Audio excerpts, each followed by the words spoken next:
Hello and welcome to this masterclass, No More Homework Hassle. So the reason why I really wanted to run this is because it's one of the major questions I get asked from parents a lot. How do I get my child to do their homework? How do I get my child to just want to do their homework? How do I get my child to not give me such a hassle when it's time to whether study or get some work done? So I thought I would run this masterclass, and I think you'd enjoy it because I've covered a few things that can help parents get on with it quickly. So who is this training for? Just in case you stumbled upon this and it may not be for you, then you might be able to exit. But I think every parent will actually benefit from this.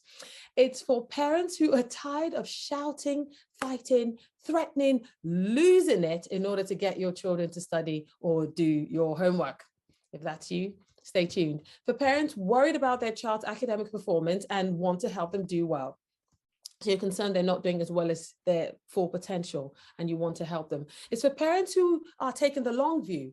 And if you're like me, you want to encourage and nurture a love of learning in your children, because we know that, we can't handhold them. And I teach 16 to 18-year-olds. And that's one big thing that parents started to realize. I can't make them do the study. So I really want to encourage them to want to do it for themselves. Okay. If you're tired of shouting, what you're finding is you worry you're putting your child off their studies even more. And you're actually right, because when we're losing our temper when it comes to their studies, it does put them off the studies more. If you're one of those people who are tired of shouting, you wish your child would just listen and get on with their work. And this one's for me. Busy parent with other stresses, you don't need this as well. I totally get it. Okay, if you're one of those who are worrying about your child's academic performance, you worry they might be behind or will fall behind or coast. You want your child to put in more effort and take their work more seriously. Performance isn't everything, but the world is so demanding. So you really just don't want your child to be behind, as some people say. You want them to succeed. You want your child to succeed. It's tough out there, and you fear that your child is not resilient enough. You just want to give them the best chance in life, and you know what you had to overcome. This is a big one for a lot of us parents. We had to overcome, and still overcoming a lot of things. We just want to help our children do better than we had to do or we were able to do. So I totally get it. All right. Regardless of whatever group you belong to, these things are obvious. Number one, you want to put an end to the battles when it comes to homework or studying. And number two, you want your child to learn how to learn. You want them to be motivated to do things for themselves. You want to stop the battle, and you want your child to learn how to learn and be able to motivate themselves. It is possible. I'm a classroom teacher and I've seen it being done, so I can definitely help you. Okay, who's the training not for? Let's just get that very quickly out the way. If you're only focused on short-term performance, you just only care about how they do in this exam or the next exam, and you're not bothered about the long-term motivation to learn, it's not for you. But I don't think we have people here that are like that. But anyway, also, if you're not prepared to commit to the work required to uncover what's behind your child's performance, if you're not prepared to find out why are they not motivated to learn, whether you're doing it by yourself or you're doing it with a coach, if you're not prepared to commit to the work, it's not really for you, because there is work that has to be done. Any good thing that we want for ourselves or for our children requires commitment, consistency, and some work from us, definitely.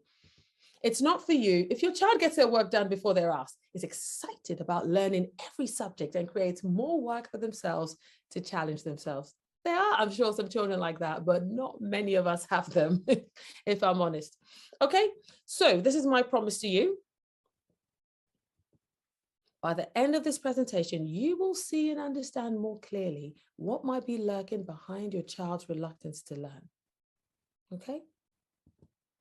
You'll understand the mistakes that you're making that could be affecting your child's motivation to learn.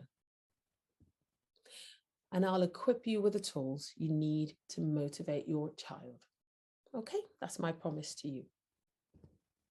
Okay, in return, I ask that you honestly do these things. And I know that I'm putting my teacher hat on here, but TV off, not that we have TVs in the classroom, but when it was online learning, my goodness, TV off, no noise, no distraction, and take some notes, because, give yourself this time. It will make a difference to what you already know.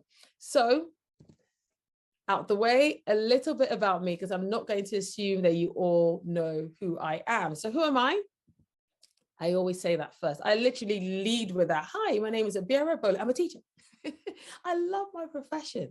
I love what we do. I'm a classroom teacher, and I've been a teacher for 16 years now, because I started straight out of uni, went into it because I knew what I wanted to do. And I wanted to help young people, whatever age I was teaching. I wanted to help them find out who they are, love who they are, and be resilient enough to be all they were born to be. I look at every child and I see something special in them. I really, really do. I'm one of those ones. And I see something special in them. And I'm like, you know what? I'm going to help you release what that thing is. I'm going to help you find it. I'm going to help you nurture it. I'm going to help you release it. And that's always been my passion. And I've stayed in the classroom for 16 years. I'm qualified to teach A-level economics. So I've been teaching economics to 16 to 18-year-olds for that time. Excuse me. And also I teach maths to the younger children from age 4 all the way to GCSEs. So that's me in my teacher capacity. My education, so after secondary school and A-levels, I went on to Loughborough University and I studied business economics and finance, came out with a really good grade. That's all I'm saying. It was really good. I worked hard. And then I've got a master's in educational leadership and management from University of Nottingham. Again, with a grade I'm really pleased with.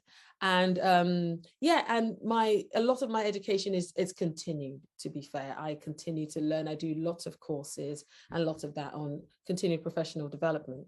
Okay, I'm a speaker. It's probably, teaching is one of my best roles, but speaking is something I just love to do. I love to engage with people. I love to, pass on a message I really believe strongly in. And I've had so many opportunities so far, which I'm really thankful about, to speak and help educate people on the best ways to help children be their best selves. I'm an entrepreneur. I've got a business called Learn Tree Limited, and in that business we help children age 4 to 11, to primary school children. We help them with their learning after school, so that parents, busy parents, can spend quality time with their children after work. So we help them with reading, help them with maths and all that kind of stuff. And we try and do it in a fun environment. Sometimes the kids are tired, but we try and help them. We feed them. So it's like an after school care as well as some tuition in groups. So I run that in Surbiton, UK. I'm a mum. I'm a mum of 2 wonderful boys. They're now 10 and 7. So it's been fantastic in my journey as a teacher. And I think I was a teacher for about 9 years before I had my first kid. So I had all that experience, then practicing with other people's children in terms of, how to get the best out of them. Having my own kids was another fantastic dimension. And it's just been wonderful seeing them change before my eyes. We have a wonderful relationship and I'm so thankful for that. So, and I have to say my children are motivated to learn. I'm really proud of them for that. And I continue to help them in that regard. And I'm a coach. That's, I was going to say that's my favorite part now, actually. I think I love everything I do, to be honest, but I love to coach parents, help parents, because I always feel like coaching is empowering people to do what they can do but don't realize is inside of them. So it's very similar to what I do in the classroom, but also, of course it has its differences. And I work predominantly with parents to help them get the best out of themselves so that they are able to get the best out of their children. I say this a lot, but it's so possible because the best of us is inside of us and sometimes we don't even realize. So I work with parents in that regard. I love that role. Continuous learning. This is actually my favorite role, I have to say. This is actually, I can't stop learning. I just feel like we stop living when we stop learning. This is true. 2 things are very important to me: love and learn. Those 2 things, how to love, how to learn. And I feel like it's something that once we stop doing any of those things, really, what's the point? Every day with my children is another opportunity to learn. Every day in my classroom, another opportunity to learn. I put that down there again because of the numerous courses, the books. I'm always reading something. I'm always growing in that regard. And that's why I like to help people do as well. I think that's a lot about me. Just a few things for you to see, some of the places I've been able to speak at and the lovely people I've been able to speak with.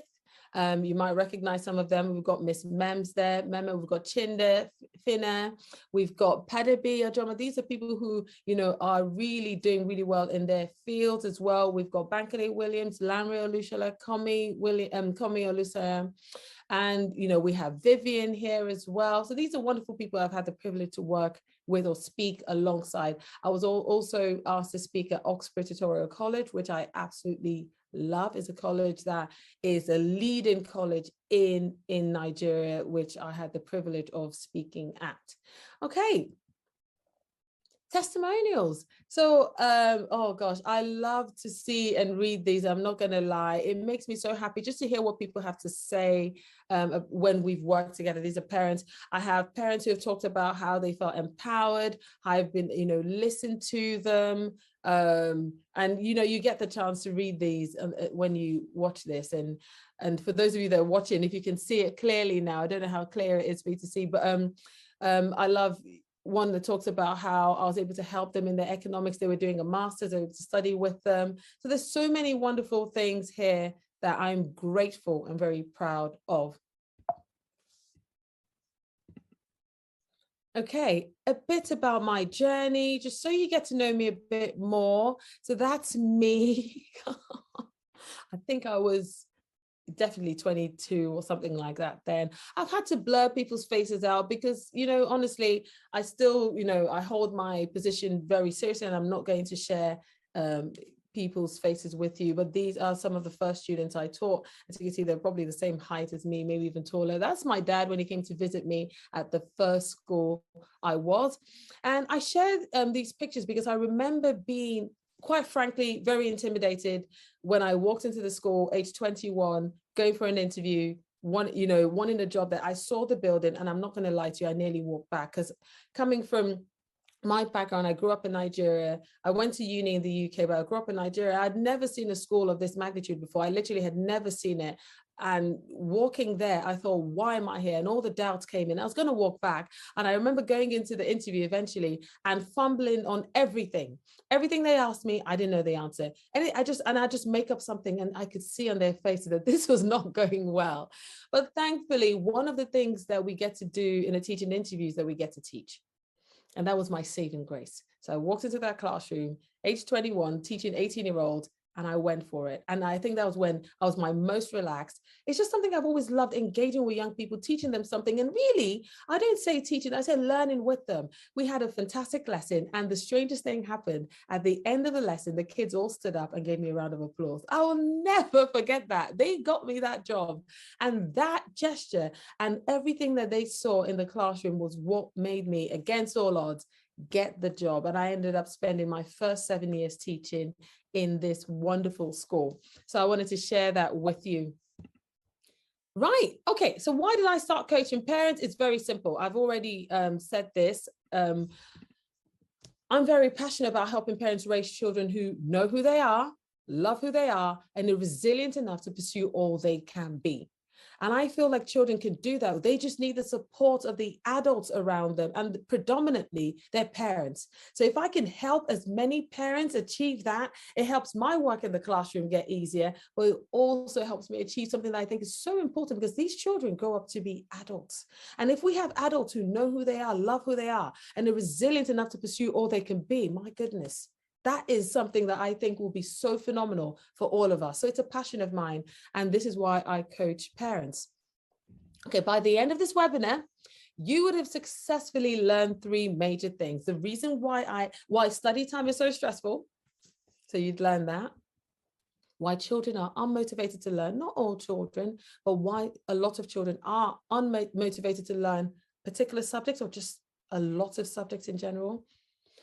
And what you can do to remove the stress and help them learn independently. Okay, before we get into it, one more thing. I want you to think, just pause this video and think for a second. Why do you think your child is unmotivated, unwilling to learn as you would like? Okay, so you can drop those messages in the comments. If you're watching this afterwards or watching the replay, just make a note. Why? Yeah, some of us just think our children are lazy. Yeah, unmotivated to unwilling to learn. Why? They find it boring, they get distracted, they don't know how to focus. They're not resilient enough, so they give up very easily. Yes. Okay. Absolutely. I do agree with your reasons. If you're at home watching or watching the replay, think about the reasons why children are unmotivated to learn. Okay. But these are the three main mistakes that we make when we're trying to motivate them. So I know you understand the reasons why you think they're unmotivated to learn, and some of them are right. Some of them might just be our perception, but these are the mistakes that we then make when we try to motivate them to learn. Number one, you make it about anything but the child. Now, this is something that teachers do in the classroom. It's also something that parents do at home. I'm going to focus on the parents because I know that my audience is parents, but teachers, we do it as well. We make the learning about anything else but the child. We don't even realize we're doing it. For example, when we say things like, oh, you've got to get this done by this deadline, we make it about the deadline, not about the child. Oh, when we bring our emotions into it, when we get so stressed about the fact that they're not doing it when we want them to do it, how we want them to do it, in the time we want them to do it, we make it about ourselves and our busy lives and our stress, not about the child. The child can feel that. This is not about me. This is not about what I want. This is not about what I'm trying to, this is not about my learning. This is about the inconvenience it has on you, or the inconvenience for the teacher. We make it about anything but the child. Sometimes we might say, but how do I make maths about the child? We can make anything about the child because it really should be about them. And this is what I'm going to help you with. Okay, so why do we make this mistake? We believe that putting our own pressure will push the child to want to learn, but all we do is get them, if anything, to fight us or respond to or react rather to our pressure. So that means that we have to keep putting it, because if we don't put that pressure tomorrow, they're not going to react because we haven't motivated them internally. And also it means that we have to up the pressure, because you know what, we get used to the previous pressure, so it's not as painful for us children. So you need to up it. And it just becomes something that, is unsustainable for child and adult. All that's happening is that the children are being forced, bribed, or shamed to do their work. They're not being internally motivated to do their work. Now, what is the cost of making this mistake? You teach the child to be externally motivated. This is what I've already said, and it's one of the biggest issues I find in the classroom. Children are externally motivated to learn because they're afraid of the detention, or afraid of being told off, or afraid of this being taken away, or that being taken away. But where is the internal motivation? That's what keeps you learning for the long term. Parents, that's what I want to encourage us to try and bring out of our children. And we do that by making it about them. Let me say one more thing. Sometimes we make it about their future, and even that doesn't work. Think about when people say to you, you should really write your will. Oh, I've made it a bit dark here, but you should really write your will, because we all know the inevitable is going to happen. That doesn't motivate. A lot of us haven't written it, even though we know, or you should really have a pension. I know, but I haven't. Do you see what I mean? We all need the nudge and that connection to us so that we can really be motivated to do it internally, not the force, not the scares. Those things don't really make us keep making the right decision. Okay. All right, so I've said this is, and I say this, when we are trained and raised to focus on external motivation, it's no wonder that a lot of us just work for the money without the enjoyment. And so we're not as productive as we can be, or we work to avoid being fired, but we're not really motivated to do what we are doing. I made a choice at age 21. I could have gone into investment banking and any of the fun, jobs that would have made me a lot more money. But I made the choice to do what I really wanted to do. And that's what's kept me going and growing in this role. And that's really what we want for our children. Okay, so what happens when you stop making this mistake? You will see your child find the motivation from within to do the work. They will be and act more responsible. All right. How do I know this works? Because I've seen it work with the children I teach. I've seen this work with my children as well. I remember during lockdown, a lot of people were complaining about how their children weren't doing their work. And that was my It was a clear example that I could celebrate and see, oh my goodness, before I was out of bed, I had my older son, he was 9 at the time, he'd wake up, he would get himself ready, he would be at his desk at 8:30, ready to get his work done. He would, plan how he's going to do his work, when he's going to do it. These were all because it wasn't just magical, it was things we'd worked on before, not knowing a lockdown was going to happen, but it benefited us hugely. So these are the things, that internal motivation. He knew it was about him and he knew what he needed to do. Okay, mistake number 2. Are we ready? We put inappropriate, discipline around homework. So sometimes we are too harsh or we're too relaxed. We need to find the right balance. It's the same thing in schools, but we're focusing on the home for now. We don't put enough appropriate discipline. Children need discipline. Children need boundaries. But sometimes our boundaries are too tight that we become controlling. That doesn't motivate anybody. And sometimes our boundaries are too loose that the children feel lost and can't really discipline themselves. So we want to put the appropriate discipline around them. And let's look at what that really means. We don't want to be too harsh, bringing our negative emotions into it, because they will just not be motivated as much, or they will feel forced, but that doesn't lead to any long-term motivation. We don't want to be too permissive as well. Okay, so why do people make this mistake? Parents are sometimes, this is true, unsure of the best ways to encourage discipline in children. A lot of times we take our discipline from how we were disciplined, what maybe some schools say is acceptable, which might not actually work for your child. We take it from just subconsciously, we don't really think about it. And we just think that, the harsher I am, the more compliant a child will be. Actually, you're not really motivating, you're just forcing, bribing, shaming, and we don't want to do that. It's very understandable to be unsure, especially when the way in which we were disciplined didn't really serve us. It's very understandable, but we need to learn the appropriate ways that will work for our children to actually encourage them to do their work, not be scared, intimidated, forced to do it. Because it catches up with us all the time. I see it play out with older kids that I teach. Okay, a cost of making this mistake. The child doesn't take ownership. They're unable to develop the character necessary to be responsible and disciplined about getting work done. They don't take ownership. It's not about me, it's about you. And so it links in with the first thing we talked about, and they don't develop the right character. We are trying to develop the character in our children. We want them to be resilient. We want them to take responsibility and be resilient to do the work that they need to do for their own benefit.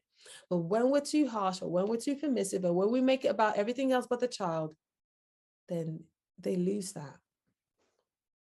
Okay. What happens when you stop making the mistake, and I see this all the time, you will see your child learn to plan their own time. I see this all the time with my children and the children I work with. They will learn from their own mistakes. I see children I work with and my children make mistakes because they haven't properly planned accordingly, or they haven't stuck to their plan, and they learn from it because they understand. Okay? It's not about what I'm going to do to them. They understand the natural consequence and they want to fix it.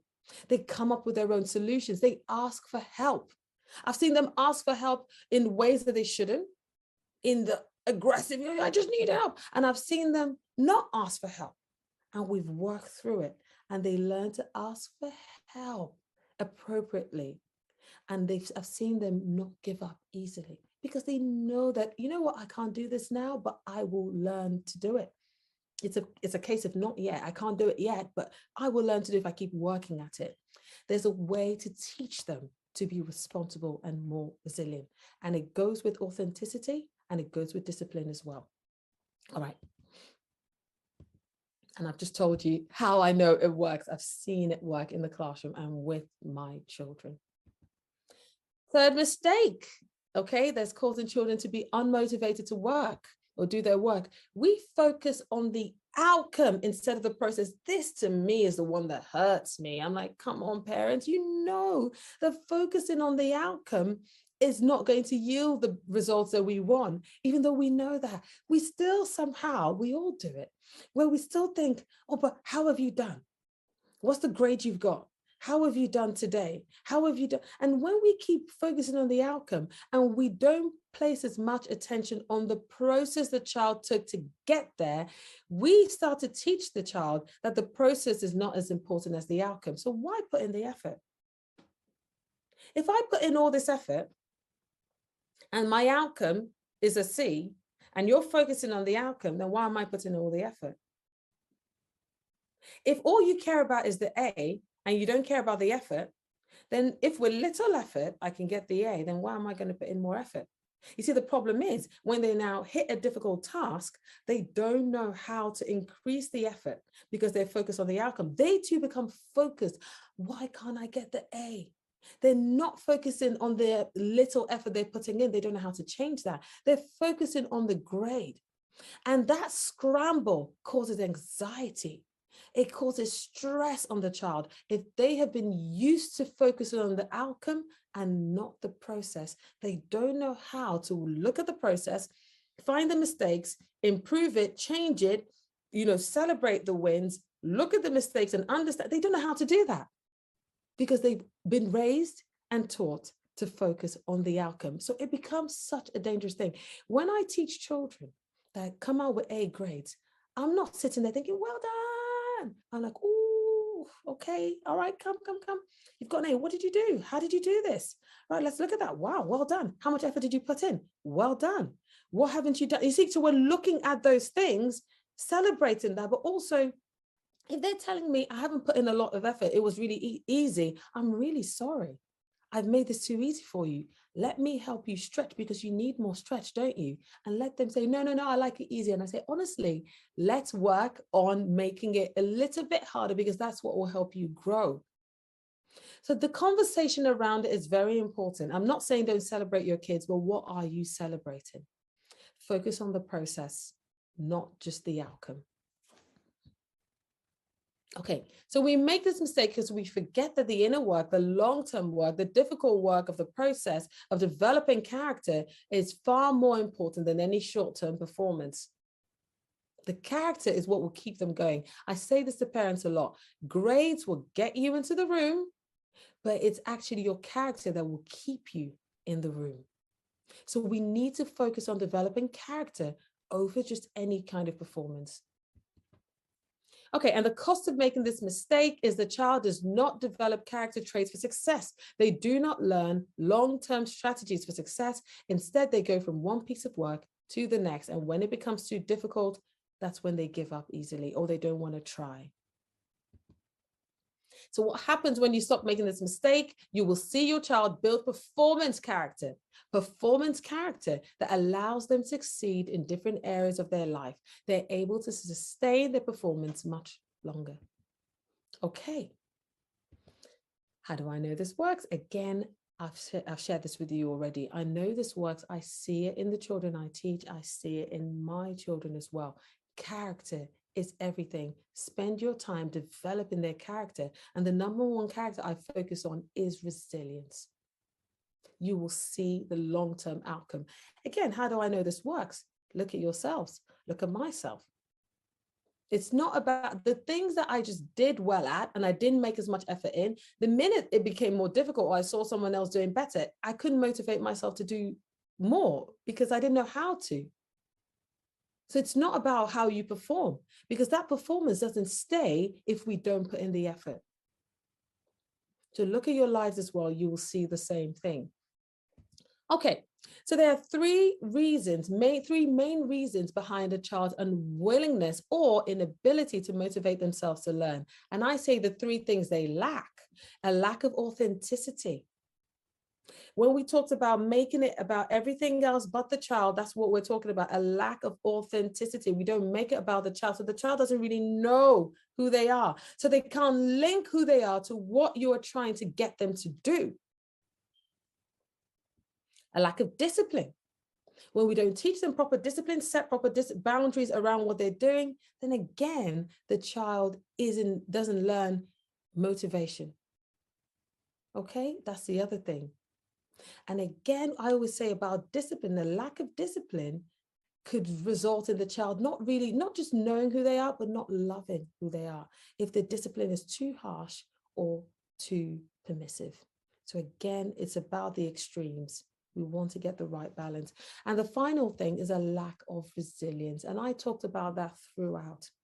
When the child lacks that resilience, they find it difficult to motivate themselves to keep learning. And if you look at these three things, they're not separate, they're all linked. Because without discipline, you don't have resilience. Without authenticity, you can't keep up that resilience. So these things are all linked. Okay. And the final thing is a clear plan. And that clear plan really comes from us parents. That comes from us being aware about what we need to know, seeking the right knowledge, and then being intentional about consistently implementing it. That's what makes up that clear plan. Be clear on what you need to know, be aware of what you don't know, be intentional about seeking, this information out, and then a plan to consistently implement it with accountability around you. Okay. Are these reasons you can relate to? Yes. Okay. Absolutely. Thank you. No, I agree, because these are things I came up with, these reasons from my classroom experience and from my work with the children. So I can see that they are patterns that are repeated, and we may not have named these things exactly. We may not have named these things, but they are patterns that are repeated. Absolutely. The authenticity bit, it's not linked to their strengths and who they are. Yes. Okay, so these are reasons that, and if you're watching the replay, are these reasons you can actually relate to? Even if you didn't think of them before, are they making sense to you? It's just good to pause and think about that for a minute.